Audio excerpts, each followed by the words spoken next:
¿Por qué fue especial? ¿Por qué fue especial? Porque ese día el profe, yo tengo con el profe Schneider, entonces ese día él hizo la clase, pero generalmente él la hace los martes. Yo creo que se le corrió el calendario nomás. Ah, muy bien, ok, muy bien. Bueno, hola hermana Rose. ¿Cómo es? Rose, Hola, hermano.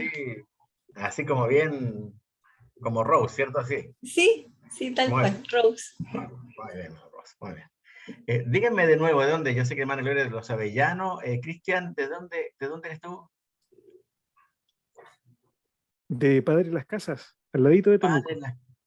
Padre Las Casas, sí. ¿Quién estaba pastoreando ahí, José? Sí, el pastor José Mardones, Muy bien.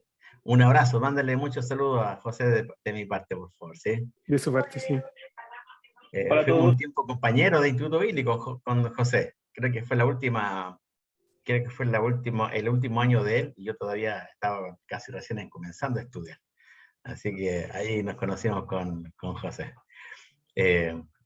Muy bien. Y hermana Rose, ¿de dónde me dijo que era la otra vez? Sí, me congrego acá en UCB Los Alpes de Rancagua. En Rancagua. Ah, Sí. ¿quién está ahora ahí? Porque estaba antes el pastor Jacob, ¿cierto? Claro, pero él ahora está En el sur.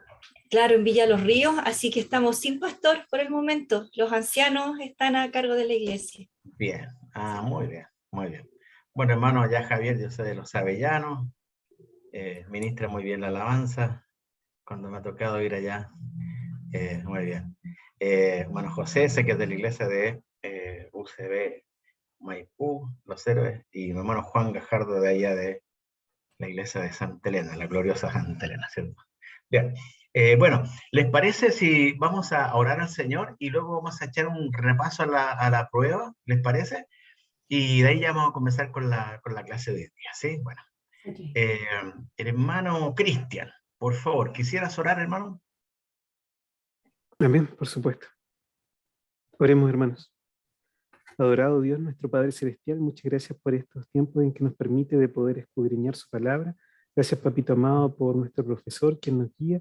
Le pido con humildad que usted le utilice para que pueda ser entregado todo aquello que usted quiera que sea entregado y que también nosotros como sus estudiantes podamos ser receptivos, papá.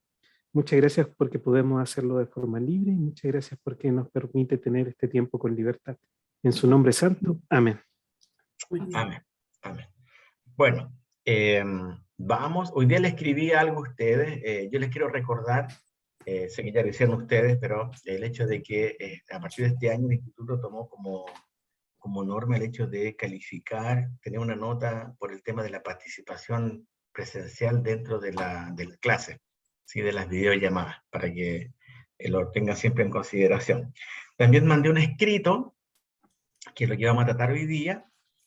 Si no lo alcanzamos hoy día, lo vamos a ver, vamos a seguir tratándolo.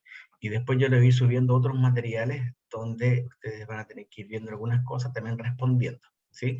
Se va a ir como de a poquito y subiendo algún material para que ustedes vayan complementando la lectura que se les ha pedido, ¿sí?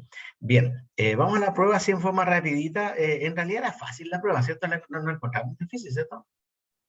¿O lo encontraron difícil? No, pero Yo la encontré súper fácil, claro, como debe ser el profe. Los profes siempre dicen lo mismo, ¿cierto? Bueno, la primera pregunta decía si había leído o no las dos veces el Evangelio de, ¿cómo se llama? De Mateo. Y bueno, ahí ya estaba en su... yo les pido, porque va a ser una pregunta que la voy a repetir, ¿sí? Entonces los que pusieron que no, así que yo les ruego, vayan leyéndolo porque van a tener sentido, va a tomar cada vez más sentido lo que estamos tratando en este libro, ¿sí? Entonces por eso es bueno que lo vayan haciendo, ¿eh? Esa pregunta era muy importante. ¿Cuál fue la ciudad donde Jesús hizo la profecía de su iglesia? También bastante, ya lo repetimos varias veces, era la ciudad de Cesarea de Filipo, que estaba al norte, ¿cierto? ¿Por qué eligió Jesús esa iglesia en particular para hacer la profecía de la iglesia? y también dijimos que había una marca, algo distintivo, y era por el hecho que en ese lugar había una gran cantidad de población gentil, es decir, no judía. El hecho de que Jesús lo hiciera en esa ciudad era muy importante, porque no lo hizo en Jerusalén, donde se juntaban todos los judíos y los prosélitos, estaba el templo, sino que lo hace en un lugar distinto, para mostrar que el evangelio, la iglesia que él iba a empezar a formar, iba a estar conformada entonces de gentiles y también de judíos. Si los gentiles iban a tomar entonces una gran preponderancia en todo lo que iba a ser la iglesia de Cristo. ¿Cuál es la marca distintiva en el Antiguo Testamento respecto al templo y sus adoradores? ¿Y cuál sería la marca distintiva a partir de la iglesia? Aquí noté que como que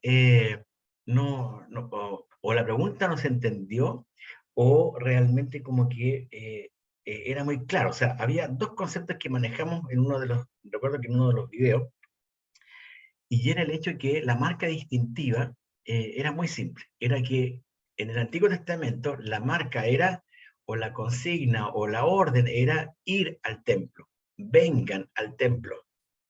¿Se acuerdan que dijimos esto? Era vayan al templo. Todo se concentraba en el templo. Por eso que vemos tanta gente yendo al templo en las fiestas populares que se hacían cuando se iba a este lugar santo para el pueblo judío. De ahí entendemos cómo iban subiendo. Vemos algunos salmos que también son conocidos como los salmos de subida, que la gente iba recitando, por así decirlo, mientras iban subiendo al templo. Entonces, hasta el momento en que Cristo establece la iglesia, entonces la orden era vayan al templo, vengan al templo. Pero la marca distintiva que iba a tener la iglesia era otra. Era justamente la que Jesús marcó justamente en el Evangelio de Mateo, en el capítulo 28, que era id, vayan. ¿Sí? Entonces era la consigna primera, la consigna, porque acá en Argentina sí se consigna como la orden, ¿sí? La orden era vengan al templo. Esa era la marca distintiva del Antiguo Testamento. Todo se juntaba, se reunía en el templo.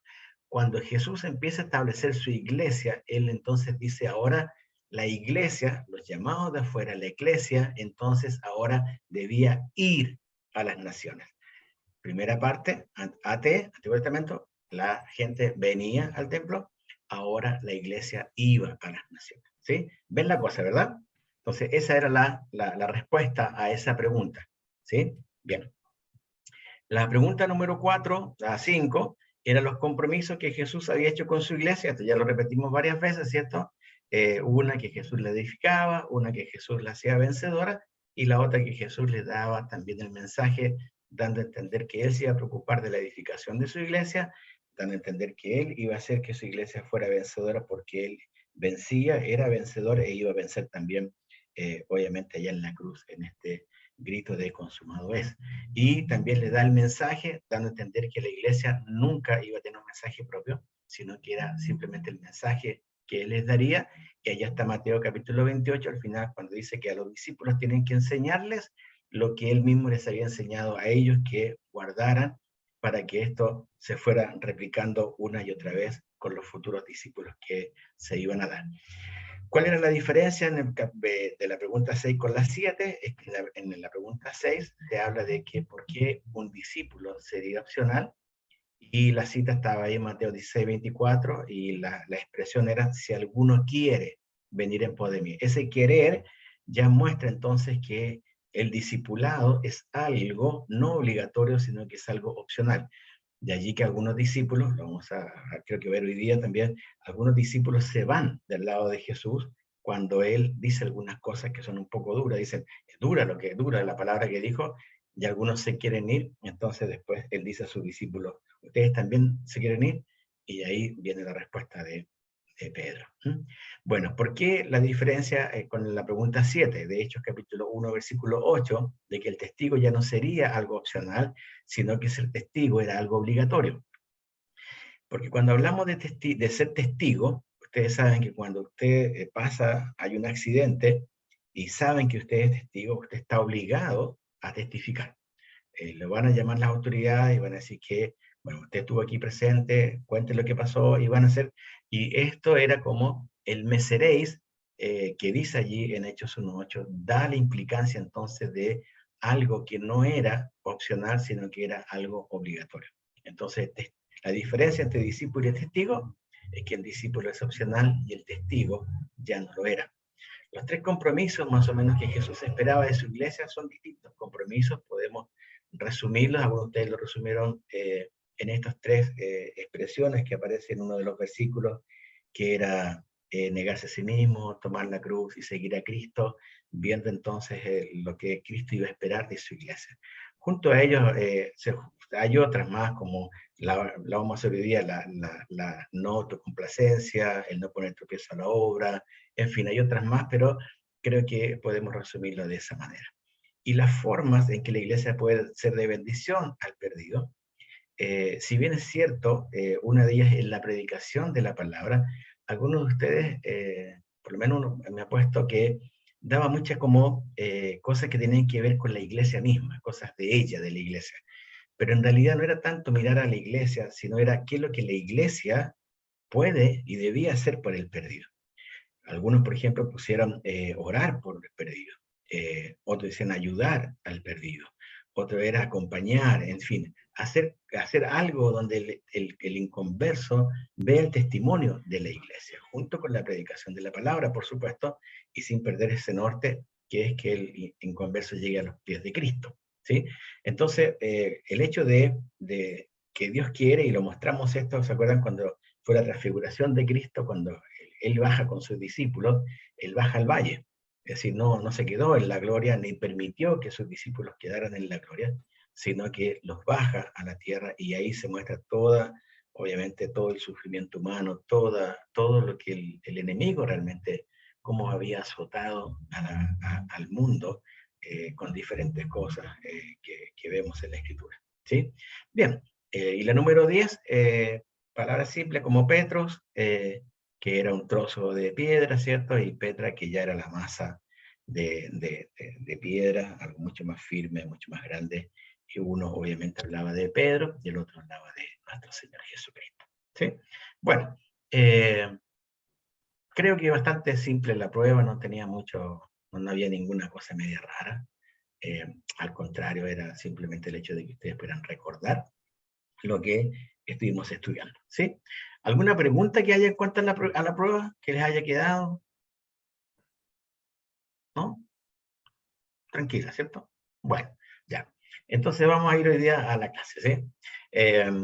Bueno, ya lo dijimos ya, está en el material que yo les pasé a ustedes, está el PDF allá en la plataforma. Si no lograron bajar, no importa, porque lo van a poder revisar más tarde.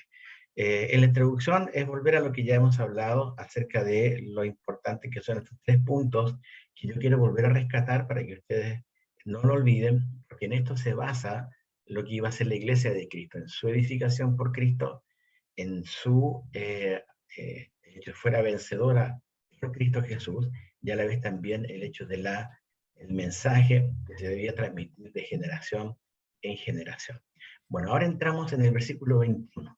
Mateo 16, 21. Este es muy importante que lo entendamos, porque cuando se cierra el versículo número 20, dice, entonces mandó a sus discípulos que nadie dijesen que él era Jesús el Cristo. Es decir, Jesús pide a sus discípulos que no hablen, que no digan que él era Jesús el Cristo, por lo que se había dicho anteriormente. Pedro había dicho quién era Cristo, ¿sí? Pero Jesús dice, no digan a nadie esto todavía, ¿sí? Y en el capítulo 16, versículo 21, comienza, por lo menos la Reina Valera 60, comienza con 2 palabras muy importantes. ¿Cuáles son esas 2 palabras importantes del versículo 21 para ustedes?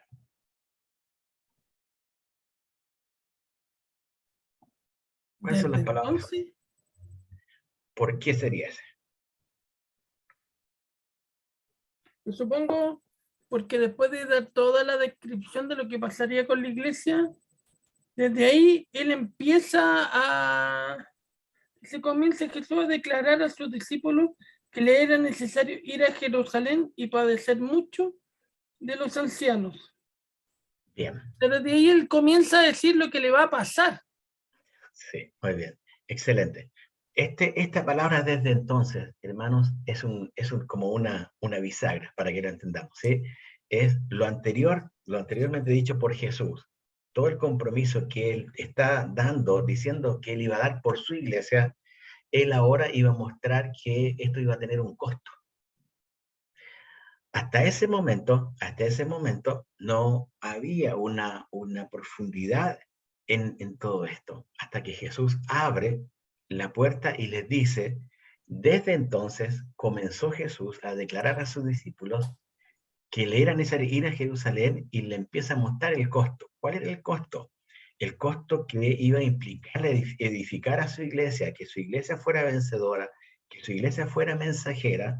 El costo era que tenía que padecer mucho, según el texto, y lo segundo, no solamente que debía padecer mucho, que iba a padecer mucho, sino que lo segundo es que iba a morir, que debía morir y ser muerto, dice la Escritura. Pero no cierra ahí el texto, sino que termina con la resurrección, ¿sí? Ahora, nosotros entendemos todo esto, hermanos, porque nosotros tenemos la Biblia. Yo quiero que ustedes vean esto, que Jesús está hablando a los discípulos que no tenían todo el canon. ¿Entienden? O sea, ni siquiera ellos sabían cuándo Cristo iba a morir. De aquí ellos empiezan a entender que algo iba a pasar. O sea, si la iglesia que Cristo quería fundar iba a ser edificada por él, iba a ser vencedora, iba a ser mensajera, todo esto no iba a ser así nomás. Tenía un costo, tenía un precio. Entonces uno ahora entiende todo porque uno tiene todos los evangelios, tiene todo el resto del Nuevo Testamento, y uno puede decir, claro, entonces viene la crucifixión, todo, y claro, porque es lógico, en nuestra mente todo es lógico porque tenemos el canon. Pero miren lo que pasa después. Cuando viene acá, Jesús dice esto ya no tiene vuelta atrás, ya no tiene vuelta atrás. El costo empieza a darse de una manera que Jesús no va a parar de hablar de esto. Lo va a decir después, vamos a tomar en otra clase, todo lo que significó para que Jesús les tratara de que ellos entendieran el costo. Pero miren lo que pasó. Cuando él dice que tenía un costo, que fundar la iglesia, que crear la iglesia, que edificar su iglesia, que hacerla vencedora y que hacerla una mensajera, tenía un costo. ¿Cuál es la reacción del versículo 22? ¿Cuál es la primera reacción? Ustedes ven. Que Pedro en el fondo quiere reconvenirlo y ¿Ya? le dice, oye, ¿sabéis qué más? Mejor no hagas esto, ni mal te ocurra, ni esto te ocurra. Entonces Bueno, empieza como a tratar de disuadirlo. bien. Nosotros, ¿cierto? Una vez más yo quiero que veamos, gracias hermana Sara, yo creo que lo entendamos esto, hermano, porque uno dice, bueno, si yo hubiese estado allí, yo le digo a Jesús que no, le habría dicho otras cosas, como Señor, tranquilo, Dios soberano, tú vas a resucitar, tú vas a volver a... Es obvio, porque esto yo lo sé, pero Pedro no lo sabía, ¿me entienden? ¿Entienden el punto donde quiero llegar? Es el hecho de que Jesús está hablando algo que ninguno de sus discípulos lo iba a lograr entender en ese momento, sino que algunos de ellos lo entendieron, pero mucho más tarde, hermanos. Ahora fíjense, la primera reacción de Pedro, la primera reacción es, voy a usar la palabra para que ustedes me entiendan chilena, es retar a Jesús. Él reta a Jesús. Le dice, Señor, pero este reconvenir tiene que ver con un grado de un sentimiento profundo. ¿Entienden? Es cuando uno reta a alguien, pero por amor. ¿Me entienden la cosa? No sé si alguna vez están retados por amor. Yo no sé, no, hermano, a mí nunca me han retado por amor, siempre me han retado por algo malo. No, pero hay gente que, nuestros padres, por ejemplo, a veces nos han retado y nos han dicho, no hagas tal cosa, y lo hacen por amor.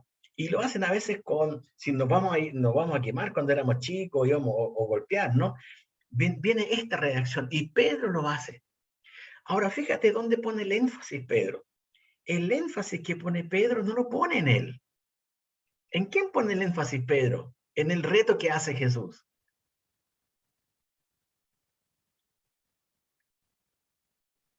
A ver. Lo pone en el mismo Jesús. Lo pone en Jesús. Él reta a Jesús porque Que obviamente... piense en él. Él está pensando en Cristo. Él había escuchado antes desde antes que se dijera el versículo 21, desde entonces, antes ya había pasado. ¿Quién dicen la gente que yo soy? ¿Quién es el Cristo? Bueno, algunos piensan que este otro, pero ¿y ustedes qué piensan? Bueno, tú eres el Cristo, el Hijo del Dios viviente. Ah, esto no te le roló carne ni sangre. Y Pedro estaba consciente de eso, de lo que él mismo había dicho, que no eran palabras de él. Entonces él dice, Señor, ten compasión de ti. En ninguna manera esto te acontezca. Yo, hermano, no sé, si me pasara algo similar y alguien me cuida de esta manera, probablemente mi respuesta sería, muchas gracias, Pedro, ¿o no? Cristian, muchas gracias, hermano, porque me avisaste que estaba en peligro de muerte. O, no sé, hermano Rose, muchas gracias, hermano, porque me avisó que había un tremendo allá hoyo en la calle y si hubiese metido con mi auto me hundo. Y vemos algo distinto en Jesús. Ahora, una vez más, Jesús, nosotros leemos esto porque ya lo tenemos claro. Pero miren la respuesta de Jesús. Jesús dice a Pedro, quítate de delante de mí, Satanás. Y uno dice, parece que fue un poco cruel el Señor, porque Pedro, según el versículo 22, quería proteger a Jesús, ¿o no? Sí, estamos claros que quería proteger a Jesús. Que él mismo le dice, ten compasión de ti mismo. Que no te acontezca esto que has dicho. ¿Cómo que va a padecer mucho? ¿Cómo que tienes que morir? ¿Por qué tienes que sufrir? ¿Por qué tienes que morir? Y hermanos, se ve que el plan salvífico todavía no estaba. ¿Entienden? La obra salvífica de Cristo todavía estaba ahí, pero todavía no tenía un norte quizás para los mismos discípulos. Ahora, fíjense ¿qué les causa en versículos 22 y 23? Entre que Pedro toma aparte a Jesús, lo comienza a reconvenir y le dice lo que le dice, y el versículo 23 donde Cristo le dice, quítate delante de mí, Satanás, me eres tropiezo, le dice por qué. Porque no ponen la mira en las cosas de Dios, sino en las de los hombres. Ahora, pregunto a ustedes, y ahora sí quiero su participación. ¿Cuáles son las cosas de Dios para Cristo según el contexto que estamos viendo? Su plan, ¿Su qué? su plan, el plan que tenía. Ya, su plan. Bien. La misma cruz, la misma cruz, la misma cruz. Esa Él era parte venía a de- obedecer lo que el Padre lo había enviado. Ya, la cruz. Sí, Y todo lo que estaba haciendo era para poder adquirir su iglesia, para comprarla. Bien, bien. Ahora, yo quiero que ustedes pongan atención a lo que hemos estado leyendo. Poner la mira en las cosas de Dios. Escuche bien. Va a llevar sufrimiento. Y esto es lo que la iglesia cristiana no entiende. La iglesia cristiana no quiere entender que el sufrimiento es parte de lo que es poner la mirada en las cosas de Dios. Las cosas de Dios, según el plan de Cristo, eran para él padecer mucho, morir y resucitar. ¿Se acuerdan de los pasajes previos? Cuando se dice, o cuando está hablando Cristo, lo va a decir, ¿cierto? Niéguense, tomen su cruz y síganme. Y esto significaba padecer, morir, pero tranquilo, van a resucitar. Ahora, ¿cuál es la diferencia entre las cosas de los hombres? Porque Jesús hace la aclaración ahí, o sea, coloca esto para que Pedro y los demás lo entiendan. Miren las cosas de Dios involucraba sufrimiento. Poner la mira en las cosas de los hombres es escaparse del sufrimiento. Es creer que la vida cristiana es aquí, como dicen por ahí, fiesta, fiesta. Y no es así. Realmente el cristiano verdadero va a entender esta verdad absoluta. Ahora, ¿por qué se enoja tanto Jesús aquí? ¿Por qué él dice a Pedro Satanás? ¿Por qué? Porque lo tienta. Hace algo similar a lo que hizo Satanás con el Señor en el desierto. Lo tienta a dejar lo que Dios le había mandado. En el momento que dice que ojalá esto no te acontezca, es queriendo decir, no le hagas caso a lo que Dios te mandó. Es como algo parecido. ¿Ya? Que esto no te acontezca, dice, Dios te libre, dice, Dios, no sea, le dice, en resumen. Okay. Yendo en contra de la voluntad de Dios. Ir en contra de la voluntad de Dios. ¿Ya? ¿Qué más? Profesor, Sí. creo que fue muy impactante para el Señor porque en el versículo 21 veíamos que desde entonces comenzó Jesús a declarar. Entonces era algo que había señalado muchos de sus discípulos, que era necesario ir a Jerusalén, padecer de los principales. Entonces era algo que Pedro sabía, y no es que lo haya declarado una vez, porque como bien dijimos, el 21, esas palabras desde entonces marcan un antes y un después. Entonces lo había dicho varias veces. Bien. Vemos entonces, yo le puse allá en el material, la primera era la seguridad incorrecta, ¿cierto? En las cosas terrenales. Pero acá viene el tropiezo fatal, ¿cierto? Un tropiezo fatal donde Jesús no... Ahora, el versículo 23 como comienza, dice, pero él volviéndose dijo a Pedro. ¿Cómo lo interpretan ustedes esa parte? Pero él volviéndose dijo a Pedro. Ahora, hermano Ross, usted se sonríe, ¿qué es para usted? Está hablando Jesús con Pedro, Pedro le dice, Señor, pero que no, esto no te vaya a pasar, ten compasión de ti. No Pero sé, me él imagino volviendo, como que se da vuelta y lo mira a los ojos así como fijamente, como que lo toma, no sé, y bien, capta su atención en lo que le va a decir. bien. ¿Sabes la impresión que me da a mí del texto? Es que Jesús siguió caminando. O sea, lo tomó a un lado, pero Jesús sigue caminando.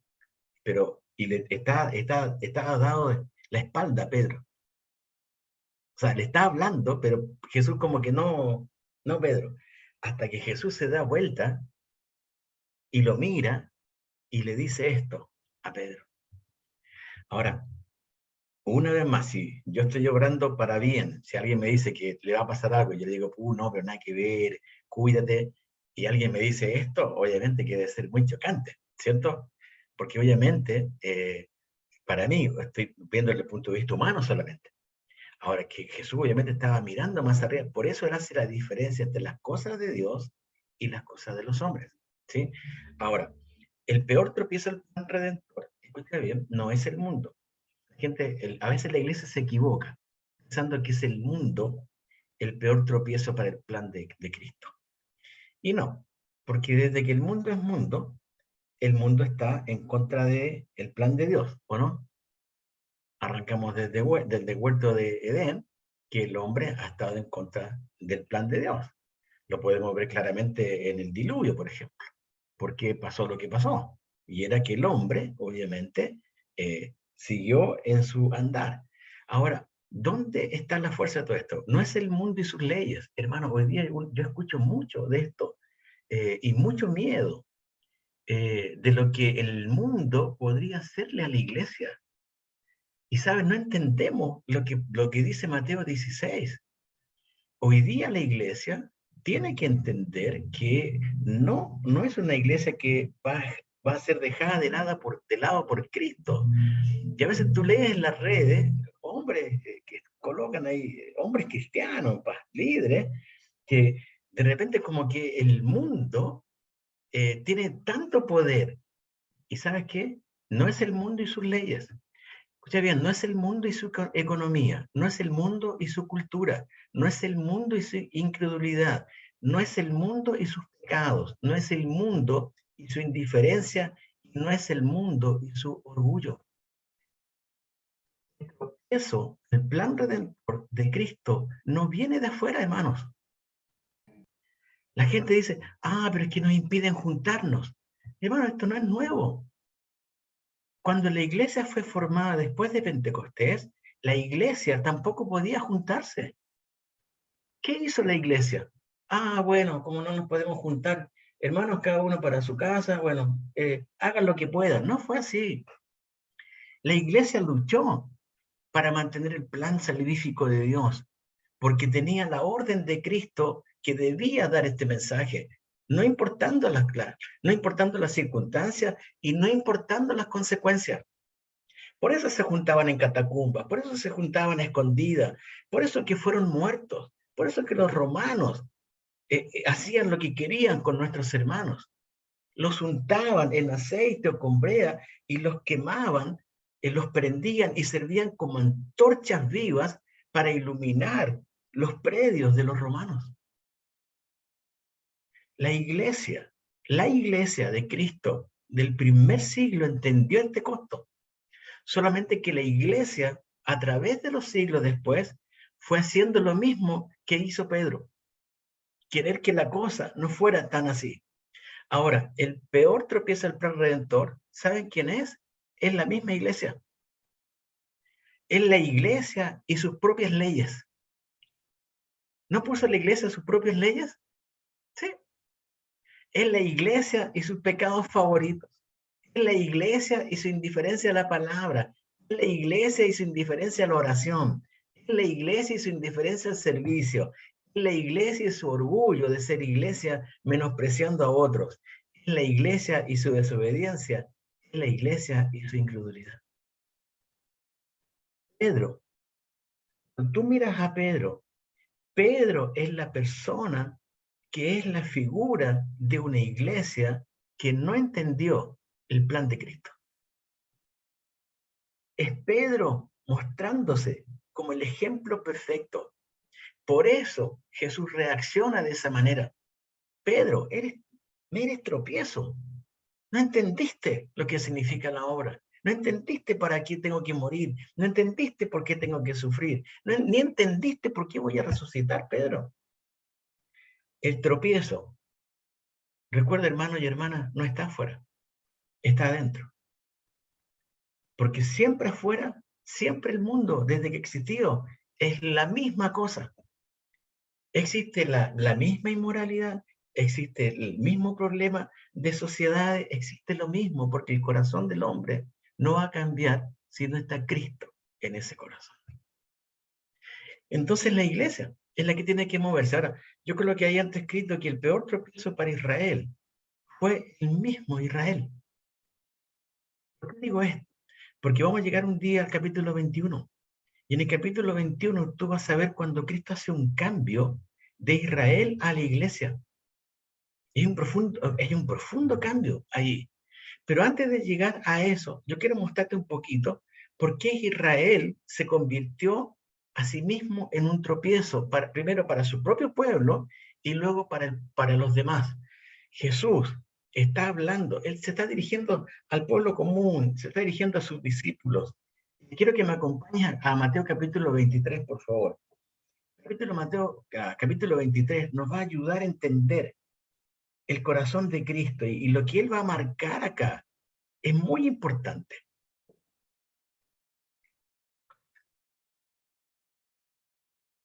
Mateo 23 dice, 1. Entonces habló Jesús a la gente y a sus discípulos. Mira quién se dirigió, a la gente y a sus discípulos, diciendo, en la cátedra de Moisés se sientan los escribas y los fariseos. ¿Sí? Ahora, un poquito investigando qué era la cátedra de Moisés, cuando Jesús habla sobre esta cátedra, obviamente Moisés, ustedes saben que era el gran referente de la ley. Era aquel que se le había dado la ley. Por lo tanto, para el fariseo, para el judío, obviamente hablar de Moisés era hablar del hombre de la ley. El que entendió todo esto, el que sabía todo esto, el que había recepcionado la ley de Dios y al que Dios le había permitido entregarle al pueblo. Esta cátedra de Moisés puede ser algo también metafórico, ¿cierto? Pero era la idea de aquel que hablaba con la autoridad de Moisés. Y sabemos que, dijimos el otro día, que habían dos sectas judías muy fuertes. Una era la de los fariseos y la otra de los saduceos. Y la farisea era muy fuerte, muy potente, sobre todo en esto que era la famosa cátedra de Moisés. En el tiempo de Jesús, la cátedra de Moisés probablemente era una silla que se colocaba al frente de la sinagoga, ¿sí? En ese caso, la cátedra de Moisés se refería a la autoridad que tenían los maestros de la ley, que interpretaban la ley, y obviamente que hacían el puente entre lo que Moisés había dicho como el gran hombre de la ley y el pueblo. Entonces, estos maestros comienzan a tomar ahora una gran preponderancia en el pueblo de Israel. La línea farisaica toma una preponderancia muy grande, porque ellos se consideraban a sí mismos aquellos que tradicionalmente eran los maestros de la palabra. Eran aquellos que tenían la autoridad para hablar de las cosas que son de Dios. Y esto obviamente que me hizo pensar también en los círculos teológicos actuales. Viste que hoy día hay muchos círculos teológicos y se juntan algunos para conversar algunas cosas teológicas. Y está todo bien, a mí me parece que está bien que se junten. Pero la pregunta es, ¿cuál es el fin? ¿Cuál es el fin? ¿Cuál es el fin de los grupos de teología? ¿Cuáles son el fin que tienen estos grupos? Si no eres parte de un club así, entonces eres poco teólogo. No sé si escuchaste esto alguna vez. O algunos te dicen, no, es que si el pastor tiene que ser teólogo, porque si el pastor no es teólogo, no puede ser pastor. Y van surgiendo muchas cosas que algunos van metiéndose en la cabeza como verdades. Una cosa, el teólogo, digamos, hablando semánticamente, es decir, lo que significa la palabra teólogo. A ver, ¿qué es para usted un teólogo? Voy a cambiarla. ¿Qué significa para usted un teólogo? Una persona que estudia a Dios, su comportamiento, las cosas que a él le agradan, trata de entender o comprender de forma racional ¿Ya? cómo se compone su estructura como Dios. Bien, trata de Por lo entender, bien, trata de conocer, trata de buscar racionalmente. ¿Qué más? A ver, ¿qué más para ustedes teólogos? Un experto en teología. Ya, ¿qué sería para ti un experto en teología? ¿No? Descríbelo, ¿eh? Que haga exégesis de la palabra, ¿Ya? que estudie el contexto histórico, cultural, Bien, que normalmente esté estudiándola, bien. algo Una persona, como eso. bien, una persona entonces que es muy ducha en aplicar todo, la homilética, la hermenéutica, ¿cierto? Todo lo que son los símiles, en fin, todas las cosas que nos llevarían a conocer mejor a Dios. Bien, ¿qué más? ¿Qué más sería por usted un teólogo? ¿Un teólogo puede ser ateo? ¿Un teólogo puede ser ateo? Bien, ¿es una pregunta o una afirmación? Una pregunta y también afirmándolo en el sentido de que también hay teólogos ateos. Bien. Bueno, ¿me escuchan bien? Sí, te escuchamos. Aquí estoy en una casa de un hermano y no sé cómo ocupar esto. Sí, bien, afirmando lo que, lo que decía el hermano, he conocido teólogo satanista. Entonces, no necesariamente tiene que ser una persona que está dentro de la consagración, la conversión y la convicción del Evangelio. Entonces, un teólogo, prácticamente la palabra viene de lo que es el estudio de la deidad de Dios. Entonces, he conocido muchos brujos que conocen al revés y al derecho la Biblia, el comportamiento de Dios, la historia de Dios y la iglesia del pueblo de Israel, solamente para atacar a la misma iglesia. Si no necesariamente tiene que ser un Bien. cristiano. Bien, un teólogo en el fondo no es un ateo porque el teólogo sí puede ser ateo solamente al tener conocimiento de. Bien, un hombre un adventista que estudia su propia Biblia o sus propios manuales o libros, qué sé yo, es un teólogo adventista, ¿cierto? ¿Estamos de acuerdo? Sí, dado que ¿Alguien? la teología es el estudio de la ciencia de Dios, independiente del Dios que sea, Bien, ahí está. digamos en el diccionario hablando, propiamente tal. Bien. Cuando Pablo usa la palabra, gracias Mansa, cuando Pablo usa la palabra deidad, creo que apunta justamente a esto, a que hay distintos dioses en el espectro de las creencias a nivel mundial, ¿cierto? En las cosmovisiones religiosas hoy día uno tiene distintas deidades, ¿cierto?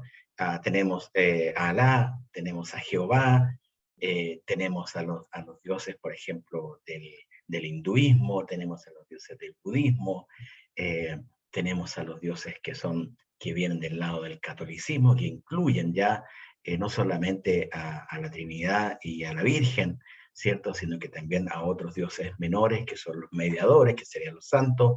En fin, a nivel mundial hoy día, entonces tenemos que ser teólogo, no es solamente para el cristianismo. Ser teólogo significa el estudio de una deidad, ¿cierto? El estudio de Dios. Teos, ¿cierto? En el griego es Dios, y el logos tiene que ver con el conocimiento. De ahí viene la palabra teología, ¿cierto? El estudio de una deidad, el estudio de Dios. En nuestro caso, como cosmovisión cristiana, nosotros obviamente cuando hablamos de teología, hablamos de teología cristiana, ¿cierto? O le llamamos también teología bíblica. Pero acá nos encontramos con un dilema, porque acá en el escrito, o en lo que estamos viendo, ustedes se van a encontrar con algo interesante.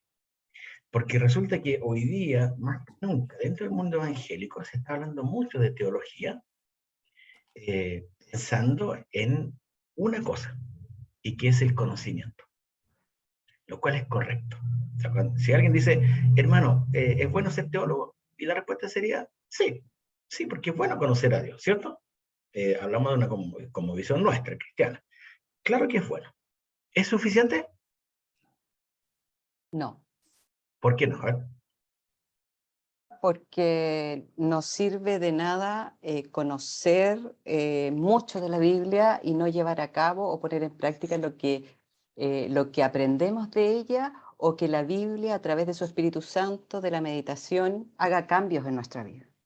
Que en el fondo lo que los fariseos hacían era eso, era mucho hablar y poco nada de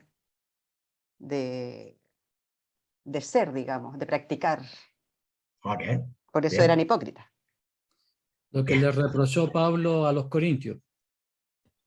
Bien. ¿Cristian? Que hoy en día, lamentablemente, se confunde mucho el acumular información con el aprender y vivir. Entonces, mientras más información yo sepa, como que soy más genial. Y no es así, es acumular información. Bien. Voy a agregar algo, porque siempre estoy agregando algo, aparte de los escritos que ustedes van a tener. ¿Cuántos de ustedes vienen de una iglesia con sana doctrina? A ver. Levanta la mano. Hazme así, a ver. Bien. A ver, José Pastel, vamos a hacer una Yo pregunta. no le escuché la pregunta, pastor, no la entendí. ¿Cuántos de ustedes vienen de una iglesia con sana doctrina? ¿Ya? A ver, José Pastel. José Pastel. A ver, ¿qué es Dígame, para ti profe. una iglesia con sana doctrina? Una iglesia con sana doctrina es una iglesia donde se reúnen personas que hayan nacido de nuevo y quieran exponer el mensaje del Evangelio, más allá de denominaciones y Ya. muchas cosas que uno puede ver. Una iglesia de sana doctrina es una iglesia que quiere seguir la doctrina de Cristo. Ya, la doctrina de Cristo. Ya. Como, A ver. como Sí, dale, José. No, eso, no, hasta ahí nomás. Que Hasta como ahí decían mis nomás. compañeros, una cosa es tener conocimiento y la otra es muy diferente, es vivir como Cristo vivió y vivir a Cristo. Ya, muy bien. A ver, Profe, Ángelo. Sí, dame un segundito, Mario. Ángelo, ya. a lo que dijo José, ¿habría que agregar algo? Yo pienso que sí, porque a lo que le llamamos enseñanza de sana doctrina es la enseñanza que viene apostólica, que se viene pasando de generación en generación en una iglesia. Generación en generación. Ya. Mario, ¿qué quisiste decir? ¿Yo? ¿Sí? No, lo que pasa es que me acordé cuando usted nos hizo el ramo de bibliología y ahí habló de la sana doctrina. La sana doctrina, además de ser las enseñanzas reales de la Biblia, tiene que ver con una transformación de vida. La teología siempre cambia la vida. No puede ser una vida llena de conocimiento porque si no, no es una sana doctrina. Cambia, más que la vida, cambia el corazón propiamente tal. Bueno, que al final es la vida, pero es una transformación desde el corazón. De lo contrario, no es sana doctrina. Porque todas las iglesias dicen que tienen sana doctrina, pero ¿cuáles realmente han cambiado los corazones de las personas y se arrepienten de lo que eran? Yo creo que solo la cristiana, pero la cristiana, entendiendo la cristiana como la evangélica, creo. Bueno, ahí tienen un buen alumno que entendió una clase, ¿ven? No. Profe, y lo último solo que quería, porque lo estuve pensando cuando usted explicaba un poco, cuando usted dice que el problema en la iglesia es porque, creo yo, porque justamente la iglesia con el pasar del tiempo en toda la época le pasó a Pedro, le pasó a los fariseos, nos pasó a nosotros antes y ahora nos vuelve a pasar, estamos súper bien, po. Estamos súper bien, no me persiguen, no me gusta mi iglesia y me voy a otra, no me gusta esa otra, por último me hago pastor y tengo mi propia gente. Y solo pensaba un poco, yo no sé la historia de los ucranianos, pero los empezaron a bombardear y esa gente empezó a salir a predicar, pero así como hormigas. Es impresionante porque pareciera que la única forma de reaccionar de los cristianos, yo siento que debería ser la normal, pero pareciera que la única forma en que reaccionamos es cuando nos empiezan a perseguir. Y nuestra vida empieza a tener, no sé por qué, a reaccionar cuando debiera ser el opuesto. Si hoy día tengo libertad para ir a la iglesia, voy a la iglesia. Pero no voy, po. Y si me lo prohíben, empiezo a ir, porque se me empieza a hacer una necesidad, una cosa muy rara. Pero a Pedro le pasó, a los fariseos, porque incluso yo pensaba, el ser fariseo quizás no era malo, pues, profe. Los tipos eran cuadrados, cumplían las leyes a cabalidad, se sabían toda la Biblia, pero el corazón no lo tenían transformado porque probablemente eran parte del imperio, pues si los romanos los dejaban hacer lo que querían, pues. Si de hecho ellos mataron a Jesús, ni siquiera los romanos. Bueno, gracias, Mario. Creo que estamos entendiendo un poco el concepto de sana doctrina, hermanos. Sana doctrina no es que en la iglesia, en el concepto conservador, está hecho de, bueno, nosotros somos de sana doctrina porque aquí no se habla lengua. ¿Han escuchado eso, verdad? Somos de sana doctrina porque acá no se echan demonios. También somos de sana doctrina porque acá no se hacen milagros. Como dijo de manera Porque en nuestra cabeza funciona así, funciona el conocimiento. Entonces, mientras más conocimiento tenemos, lo cual no es malo, por supuesto que no es malo, pero si no hay una consecuencia, deja de ser sano. Y eso es lo que yo quiero que ustedes entiendan. Una cosa es, los fariseos tenían una buena teología, porque esa teología venía de arriba. ¿Estamos de acuerdo, verdad? Venía de lo alto. Pero no era sana. Y esa es la diferencia. Usted puede tener una buena teología, pero no significa que tenga una sana teología. ¿Me explico? Y acá es donde está el error. Una vez más, no es que ahora el mundo, mira, lo que pasa es que viene el nuevo orden mundial, nos van a cerrar todos los templos, uy, pobres nosotros. ¿Y dónde queda entonces la profecía de Jesús? Los compromisos que él hizo se mueren porque el nuevo orden mundial tiene más potencia, más poder que él. No, ahora empieza realmente. Entonces, una cosa es tener teología y buena teología, y la otra cosa es tener una sana teología y una sana doctrina.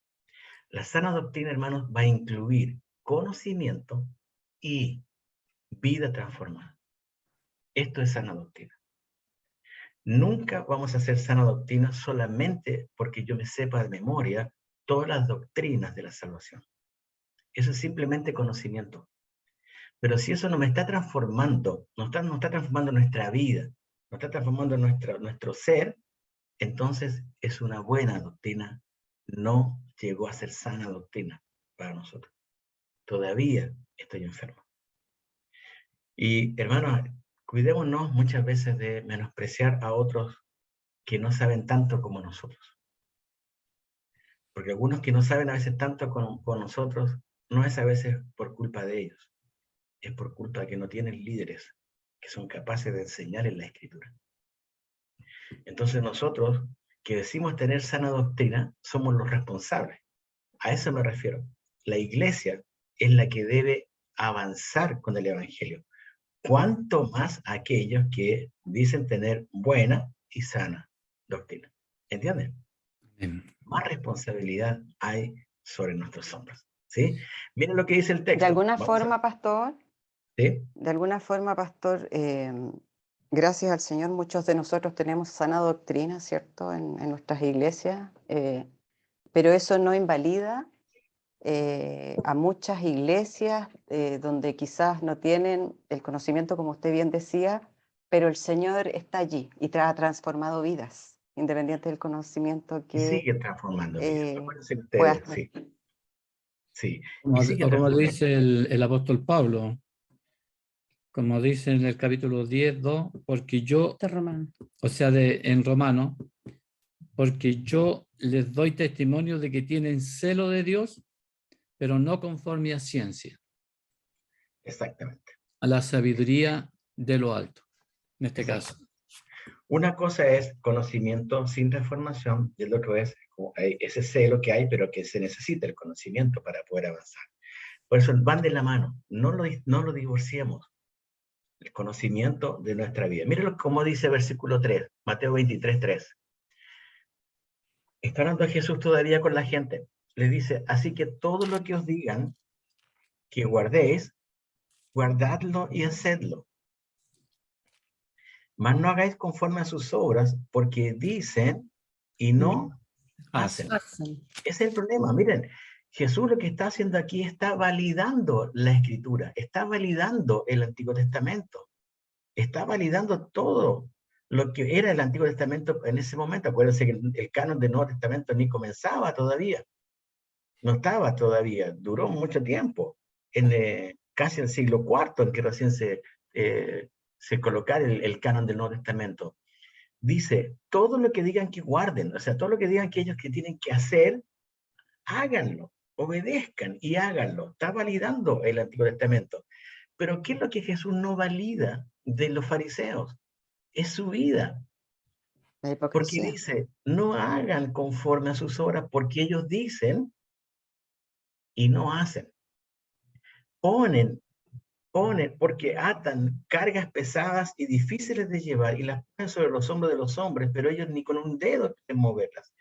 Antes, todas sus obras, y mira la cosa, todas sus obras, hacen todas sus obras para ser vistos por los hombres, pues ensanchan sus filacterias y extienden los flecos de sus mantos, y aman los primeros asientos en las cenas y las primeras sillas en las sinagogas.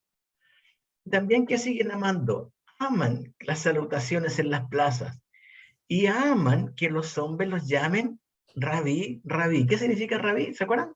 Maestro. Maestro. Este era lo máximo que querían. Su vestimenta demostraba, wow, aquí viene uno que sabe. O sea, ni siquiera tenía que hablar, era mirar su atuendo. Era mirar su atuendo. ¿Cómo vestía? ¿Dónde se sentaba? Pero mire la expresión, aman los primeros asientos, las primeras sillas, que los saluden en las plazas, que la gente le diga, maestro, maestro. Pero vosotros no queréis que os llamen rabí, porque uno es vuestro maestro, el Cristo, y todos vosotros sois hermanos. No llaméis Padre vuestro a nadie en la tierra, porque uno es vuestro Padre que está en los cielos, ni seis llamados maestros, porque uno es vuestro maestro, el Cristo. El que es mayor de vosotros sea vuestro siervo, porque el que se enaltece será humillado, y el que se humilla será enaltecido. ¿Dónde estaba entonces, hermano, el problema de los fariseos? ¿Dónde estaba? Según todo lo que tenían el hemos leído. conocimiento, pero no había Transformación de un vida. cambio en sus vidas real. Po. Bien. ¿Y dónde los llevó el conocimiento? Al Esa orgullo. vanagloria. Soberbio. A errar, Al a orgullo. equivocarse, Ese a es el pecar. punto. Jesús está levantando, hermano, está hablando Jesús. Jesús es parte de la Trinidad, es parte de a quien que le dio a Moisés la ley. Está hablando el dador verdadero de la ley.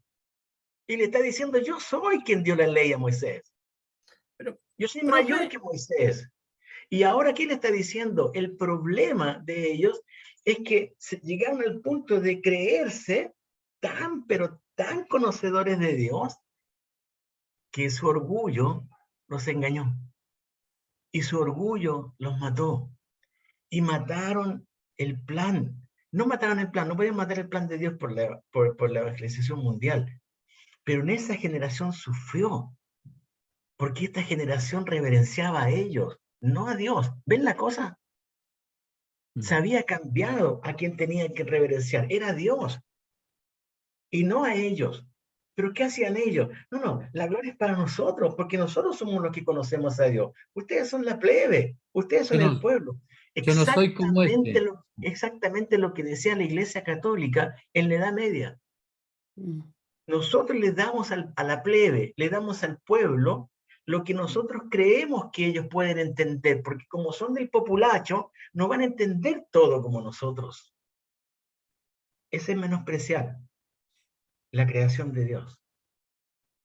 Y hermanos queridos, yo les ruego como profesor, y lo he dicho también en otras clases, guardémonos del orgullo, guardémonos de creernos que somos los únicos que tenemos la verdad, de que somos los capos en Biblia, porque ser capos en Biblia no significa que nuestra vida no necesita transformación. Y este es el punto más triste del fariseo. Perdón. El punto más triste del fariseo era que su conocimiento, en vez de humillarlo ante Dios, lo envaneció. Y lo enalteció. Ese es el error de lo que entendemos por doctrina y por sana doctrina. Mario. Puede ser una pregunta absurda, pero es que tiene que ver un poco, se supone que el conocimiento a mí me debiera, según mi lógica, a amar más a Dios. Yo debiera de amarlo más porque le conozco más. Debiera ser la lógica. Con los fariseos yo podría entenderlo porque lo que ellos conocían tampoco era tanto. De hecho, yo hasta donde leí el libro de Mateo, porque me arrepiento de mis pecados, no lo leí completo las 2 veces, pero lo que iba leyendo, Jesús siempre le estaba atacando más que sus rituales, su corazón, porque eran hipócritas, porque hablaban por detrás, o porque miraban en menos a otro, pero nunca le atacó los rituales. Al contrario, yo creo que ser constante en el ritual es para aplaudirte. Bien. Es para decir, oh, eres muy bacán, porque llevas constante en el punto es que yo lo que estoy tratando de entender, profe, si el conocimiento es un problema porque me enorgullece, ¿hasta dónde busco entonces? Porque tratemos de buscar la media, porque se supone que el conocimiento debiera de llevarme a amar más a Jesús. Creo yo, estoy muy mal. El problema no es el conocimiento, ¿no? El problema es el corazón del hombre, el perverso. Entonces el Señor siempre está hablando al corazón del hombre, que es la mente. Muchos dicen el corazón es una cosa aparte, no es la mente. Aquí está hablando, con el conocimiento él quiere transformar. Yo conozco gente que se lee la Biblia tapa a tapa y odia a Dios y lo tilda del mayor genocida del mundo. O sea, Dios es el que da la luz a través de la fe. Y si no tiene la fe, no va a poder nunca entender a Dios. Bien. Porque el Espíritu Santo revela a Dios. Ahora, escuchemos, el conocimiento en sí no es malo. Es lo que se hace con el conocimiento. ¿Me entiendes? Lo que se hace con el conocimiento aquí era malo y fue dañino, por eso que no era sano. Por eso que estaba llevándose a un extremo totalmente distinto. Ahora, miren el versículo 13. Jesús cambia, hace un giro. Hasta el versículo 12, Jesús estaba hablando con la gente y sus discípulos. Esto nos decía anteriormente. Pero ahora hay un giro y Jesús comienza ahora a dirigirse derechamente a los fariseos. Hasta ahí no había tocado a los fariseos.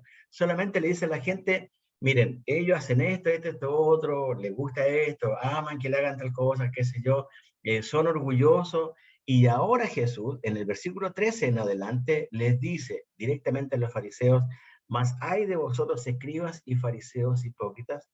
Miren lo que dice acá, que cerráis el reino de los cielos delante de los hombres, pues ni entráis vosotros, ni dejáis entrar a los que están entrando.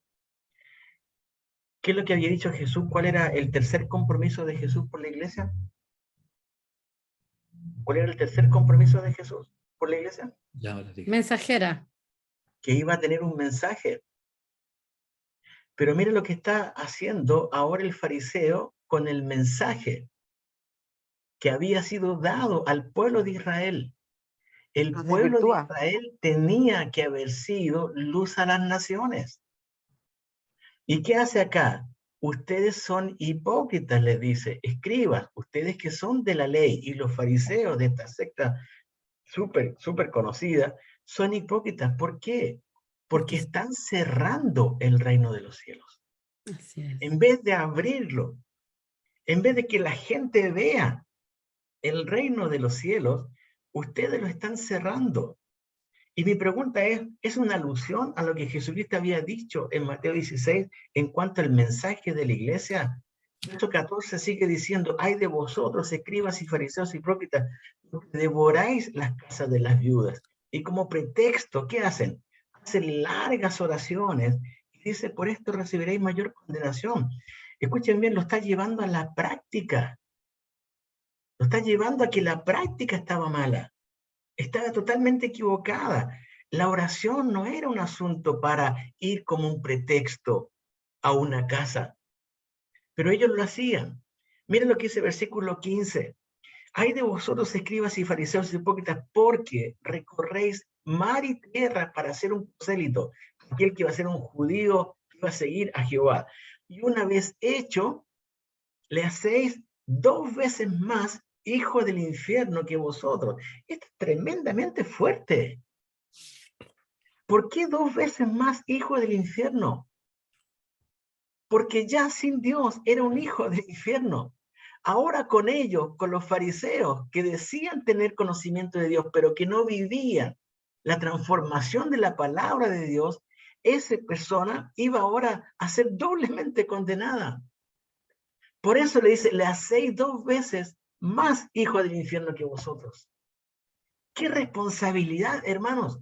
Por eso insisto en esto. El problema del mensaje de la iglesia de salvación no está afuera. Por favor, despreocúpate del orden mundial, despreocúpate de todas estas banderas, despreocúpate de la inmoralidad, porque esto va a existir y va a existir hasta que Cristo venga. El punto está en nuestra responsabilidad como iglesia. Lo que Cristo estaba viendo, que lo que la iglesia, su iglesia tenía que hacer. Hoy la iglesia está escondida, no sé, siento que está parapetada. En vez de salir con todo, está parapetada, esperando que se acabe todo esto que está pasando en el mundo. Qué ilógico, qué ilógico. Y qué cobardía, hermanos. Ay de vosotros, mira, guías ciegos. Yo no sé, no me hubiese gustado haber sido fariseo en ese momento. Ay de vosotros, guías ciegos, que decís, si alguno jura por el templo no es nada, pero si alguno jura por el oro del templo, ahí sí, es deudor. Insensatos y ciegos, porque ¿cuál es mayor, el oro o el templo que santifica el oro? También decís, si alguno jura por el altar no es nada, si alguno jura por la ofrenda que está sobre él, es deudor. Necios y ciegos. ¿Ven cuántas veces se está repitiendo la palabra ceguera? Verso 16, verso 17, verso 19. ¿Qué dice ahí de vosotros? Necios y ciegos, porque ¿cuál es mayor, la ofrenda o el altar que santifica la ofrenda? Pues el que jura por el altar, jura por él y por todo lo que está sobre él. Y el que jura por el templo, jura por él y por el que lo habita. ¿Ven la profundidad del versículo 21? El judío, ¿quién habitaba el templo? El Espíritu de Dios. ¿El judío quién habitaba el templo? Jehová Dios. Para el judío, por eso iban todo el tiempo. Iban a buscar la presencia de Dios. Pero el fariseo con tanto conocimiento se encegueció. El que jura por el cielo, jura por el trono de Dios y por aquel que está sentado en él. ¡Ay de vosotros! ¡Ay de vosotros, escribas y fariseos hipócritas! Porque diezmáis la menta y el eneldo y el comino. Dejáis lo más importante de la ley. Ahí está la transformación. ¿Es malo diezmar? ¿Es malo ofrendar? Obviamente que no. Pero mira lo que está diciendo Jesús. Dejan lo más importante de la ley. Justicia, misericordia y fe. Justicia, misericordia y fe. ¿Quién entonces tenía en su mano la justicia, la misericordia y la fe? ¿Era el mundo o los fariseos?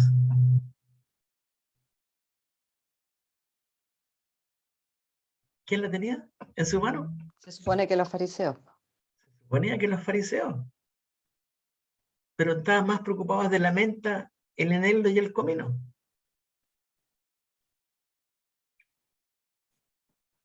Estaban más preocupados del pan y de los peces.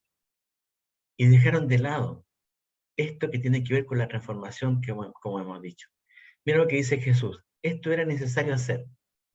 No invalida lo anterior, sin dejar de hacer aquellos. Cuarta vez, versículo 24, dice ciegos. Días ciegos. ¿Cuelan? ¿Qué cosa? ¿Cuelan el mosquito? Ujú. ¿Pero se tragan? El camello. Ahí está. Ay de vosotros, escribas y fariseos hipócritas, porque limpiáis lo de fuera del vaso y del plato, pero por dentro estáis llenos de robo y de injusticia. Oh, fariseos, ustedes saben la ley al revés y al derecho, pero esta ley no los transformó. Aparte de todo lo que les dice, ¿cómo los trata aquí en el versículo 25? Hay de vosotros escribas De y fariseos. ladrones e injustos. Ladrones, son ladrones y son injustos. Mm. ¿Y qué hace la iglesia hoy día? Ay, mira cómo nos roban el mundo, mira cómo el mundo nos roba. Ay, pobre iglesia, cómo nos roba el mundo. Mira la injusticia, cómo que, mira el mundo que es injusto con nosotros. ¿Quién tiene hoy día? ¿Quién tiene hoy día en su mano, hermanos? La justicia, la misericordia y la fe. Versículo 25. ¿No es la iglesia de Jesucristo? Robo. 26. Mira lo que dice el 26. Se repite una vez más la ceguera. 25. Fariseo, ciego, ciego. No. Limpia primero lo de dentro del vaso y del plato, para que también lo de fuera sea limpio. ¿Qué está diciendo el Señor? Mira, limpia, y después agrega ¿qué palabra, hermano? Primero. Limpia primero, lo que está adentro. El corazón. Y luego vas a ver el resultado afuera. ¿Pero qué hacen los hipócritas? No, viste que el mundo está mal, viste la iglesia esta que no hace las cosas como corresponde. Ah, viste esta iglesia que, no sé, la cena la toma de tal forma. Ah, viste la iglesia de allá, viste el pastor de allá, viste el de allá, viste. Primero limpiamos nuestro propio vaso. y luego buscamos que lo de afuera esté limpio. Ay de vosotros, escribas y fariseos hipócritas, porque sois semejantes al sepulcro blanqueados, que por fuera a la verdad, ciertamente se muestran hermosos, mas por dentro están llenos de huesos de muertos y de todo aquí, hermanos. Inmundicia.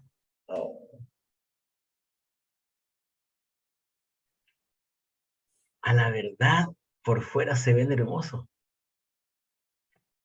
Volvemos un poquito atrás. ¿Se acuerdan de los fariseos? El atuendo que usaban. ¿Alguien sabe, cierto, lo que es la filacteria? ¿Alguien puede decirme lo que era la filacteria? La filacteria, lo que se amarraban en los brazos. ¿Ya? En los Eran brazos. eran Cuando como recordaban, versos bíblicos que se para colgaban recordar. en los vestidos, En los vestidos y algunas veces también acá. Sí. Era como la una frente. cajita, como una cajita de cuero, y adentro iba la palabra. Eso es una representación de Deuteronomio, que cuando Dios le dice, oye Israel, que Dios uno es, y ahí indica que debe guardar la palabra en su mano y en su frente, y ellos lo representaron de manera material y no espiritual. Y ahí después fueron Literal. agrandándolo para ver quién es el más bacanazo de todos. Perfecto. Y vemos entonces que lo vemos con las filacterias, lo vemos también con el atuendo, ¿cierto? Hermoso. O sea, cualquiera que recibía toda esa honra, ¿qué es lo que quería hacer el día de mañana? Un fariseo. Un fariseo. Pasar por la escuela rabínica, pasar por la escuela farisaica. Y acá es donde Jesús dice, por fuera, es verdad, por fuera lindo, hermosos, por dentro, llenos de huesos de muertos y de inmundicia. Verso 28. Así también vosotros por fuera. Aquí viene lo otro fue como la ilustración. Miren ahora, así también vosotros por fuera a la verdad mostráis justos a los hombres, justos. Así ustedes se muestran. Pero por dentro estáis llenos de hipocresía e iniquidad. Ay de vosotros, escribas y fariseos hipócritas, porque edificáis los sepulcros de los profetas y adornáis los monumentos de los justos. Se preocupaban de esto. Edificar sepulcros a los profetas, adornarlos. Y decís, si hubiésemos vivido en los días de nuestros padres, no hubiéramos sido sus cómplices en la sangre de los profetas. Y miren lo que dice Jesús. Así que ustedes dan testimonio contra ustedes mismos de que son hijos de aquellos que mataron a los profetas. O sea, son de lo mismo. Son de lo mismo. Vosotros también llenad la medida de vuestros padres. Y ya después creo que Jesús estaba re enojado. Miren lo que dice después. Ya después que le dicen sensatos, ciegos, inmundos, ladrones, todo lo que les dice. Acá, versículo 33, miren lo que les dice. Serpientes, generación de víboras. ¿Cómo escaparéis de la condenación del infierno? ¿Cómo escaparéis de la condenación del infierno? Y ahí viene esa parte importante, hermanos de Dios, de Jesús. Él no toleró el pecado de gente que tenía que entregar un mensaje profundo y transformador a su propio pueblo, el pueblo de Israel. ¿Cómo van a escapar ustedes de esta condenación del infierno? Por tanto, he aquí os envío profetas y sabios, y escribas. De ellos a unos mataréis, crucificaréis, y a otros azotaréis en vuestras sinagogas y perseguiréis de ciudad en ciudad. Pablo. Para que venga sobre vosotros toda la sangre justa que se ha derramado sobre la tierra, desde la sangre de Abel ¿Hasta dónde se remontó Jesús? Hasta Sangre de Zacarías. Allá atrás se remontó poco después del huerto de Edén. Cuando un hermano mata al otro, la sangre justa que se ha derramado sobre la tierra, desde la sangre de Abel el justo hasta la sangre de Zacarías, hijo de Berequías, a quien matasteis en el templo y el altar.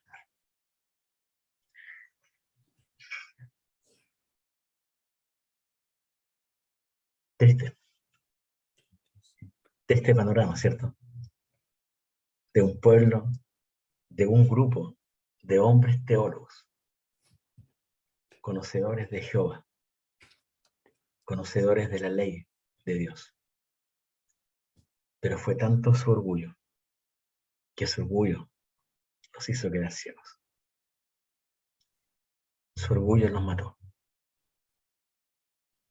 Somos la clase perfecta. Y hermano, cuidémonos de creer que somos los únicos conocedores de Dios. La palabra de Dios tiene que traerte humillación. La palabra de Dios tiene que traerte humildad. Tiene que traerte gozo. Tiene que traerte valentía. Porque esta fue la profecía que hizo Jesús de esa iglesia. Yo la edifico. Yo la hago vencedora. Yo le doy un mensaje. Desde ese entonces, ¿qué hizo Jesús? Tiene un costo. Me va a costar mucho padecimiento, me va a costar dar la vida, pero voy a resucitar. No, Señor, pero ¿cómo? Apártate de mí, Pedro, apártate de mí, Satanás. Pon la mirada en las cosas del cielo, no en la de los hombres. Mateo capítulo 23 te muestra todo el corazón del religioso que buscó las cosas del hombre y no las cosas del cielo. Todo está ahí. Yo te ruego, cuando tengas tiempo, revé este capítulo 23. Es una radiografía perfecta de una iglesia que sabe de la palabra, pero que no está siendo transformada por esa palabra. Bueno, hermanos, el tiempo se nos fue.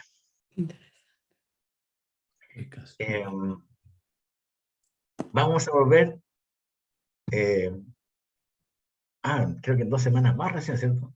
Bueno, mientras tanto, por favor, yo les pido que ustedes sigan leyendo el material que les adjunté. Quedan poquitas hojas nomás, quedan como 4 o 5 hojas así cortitas. Van a volver a ver lo que significa esto de ¿por qué entonces esto de el discipulado, según lo que hemos visto ahora, no es? El discipulado era opcional, pero ¿por qué el ser testigos no era opcional? ¿Sí? Lo van a ver ahora con un poquito más de detalle. Lo que necesito que lo vayan leyendo y lo vayan, digamos, también digiriendo para que lo puedan ir comprendiendo muy bien. Ante cualquier duda, yo les pido por favor que no se limiten en preguntarme, ¿sí? No es mucho más lo que queda, pero sí es muy importante lo que viene, porque así como el pueblo, los fariseos tenían que ser el medio para llevar esta palabra de Dios, la ley de Jehová, al pueblo, y para aquellos que no eran del pueblo, ahora la iglesia iba a tener esa característica de poder llevar el evangelio hacia otra gente, ¿sí? Bueno, vamos a desglosar un poquito, van a ver el desglose que hay de ahí de Mateo capítulo 16 todavía, así que yo les ruego por favor que lo lean el escrito hasta el final, ¿sí? ¿Les parece? Y necesito que, aparte de leer lo que ya están leyendo, necesito que lean, por favor, el capítulo 18, porque en la próxima semana, cuando nos juntemos de nuevo, vamos a revisar, vamos a terminar de revisar la clase de hoy día, más el capítulo 18, ¿sí? Vamos a desglosar el capítulo 18 porque es como que es muy importante. ¿Eh? Bueno, Voy a intentar también de darle un poquito más de material para que se lo vayan también teniendo y lo vayan adjuntando al material que ya les estoy dando. ¿Sí? ¿Alguna pregunta de la clase de hoy día? ¿Alguna pregunta, alguna reflexión? ¿Alguien tiene algo que decir? Qué hermosa la palabra. Espero que no nos bajoneemos, hermanos, sino que al contrario, esto nos dé con más power No. para seguir adelante la carrera. Al En contrario. resumen, pastor, disculpe, en resumen, pastor, el apóstol Pablo representa bastante bien lo que es la doctrina y la transformación a la sana doctrina. No sé si está de acuerdo con lo que estoy comentando. Bueno, Romanos, por ejemplo, tenemos del 1 al 8 más o menos, tenemos todo lo que sea la parte doctrinal potente, de parte de Dios a través de Pablo, ¿cierto? Hablando de todas las doctrinas allá, y capítulo 12 en adelante tenemos toda la como la puesta en práctica, ¿cierto? Pero nace, capítulo 12, versículo 1 en adelante, Pablo dice, ¿no? Bueno, ahora entregamos, ¿qué cosa? Entregamos todo nuestro ser. La ponemos en el altar. Un culto racional. ¿Para qué? Para poder vivir ahora. Y todo lo que usted lee de Romanos capítulo 12 en adelante es la práctica efectiva, es la transformación efectiva de la parte doctrinal de capítulo 1 a capítulo 8. ¿Quién nos podrá separar del amor de Dios? Dice el apóstol Pablo, ¿cierto? Ni esto, ni esto, ni esto, ni esto, ni nada, ni nadie nos podrá separar del amor de Dios. Ahora, hasta uno dice, oye, bueno, que nadie no. Y de repente uno sabe, capítulo 12 en adelante viene, bueno, ahora vivimos lo que sabemos. Ponemos en práctica la teología. Unimos teología y vida transformada. Muy bien, Pablo. Excelente comentario. Bueno, ¿algo más? ¿Algún comentario? ¿Algún pensamiento final que quieran compartir?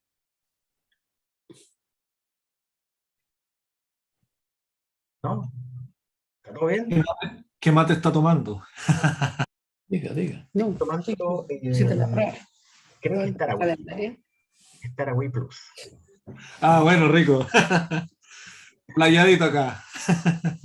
Bueno, hermanos queridos, que Dios les bendiga mucho. Hermano Cristian, Mario, Pablo, hermano Juan, José, hermano Javier, hermano Misael, hermana Gloria, Rodolfo, Rose, Ángelo, hermana Sara. Que Dios les bendiga. Creo que Dios tiene mucho que seguir enseñándonos. Amén. Y una de las cualidades, acuérdense lo que dijo Jesús. Aprendan de mí, que soy manso y humilde de corazón. Manso y humilde. Creo que si el Rey de los cielos, el dador de la ley, fue humilde y se humilló, es el ejemplo que nos dejó como iglesia entonces. Característica clave de un verdadero hijo de Dios. ¿Sí? Bueno, ¿alguien quisiera orar? ¿Alguien quiere orar para terminar? ¿Qué, pastor? Ya, no. Padre Todopoderoso, te damos gracias por esta hermosa clase, Señor, que en cierta forma en momentos se transforma en predicación y damos gracias a Dios por eso. Gracias porque tú nos hablas al corazón, a nuestra mente, a nuestros pensamientos. Corrige, Señor, nuestros hierros. Muchas gracias, Dios mío, porque estamos aprendiendo y siendo corregidos. Te rogamos, Señor, que tú nos ayudes en el día a día en nuestra iglesia local. Sigue tú dando sabiduría y gracia a los pastores como también a nuestro pastor Juan Lincoln. Señor, para seguir enseñándonos. Muchas gracias por esos ministerios, Dios mío, que tú has levantado. Y rogamos, Dios mío, que tú nos des sabiduría e inteligencia a nosotros también para poder comprender por medio de tu Espíritu Santo estas cosas. Amén. Para no caer en soberbia, no caer, Dios mío, en vanagloria.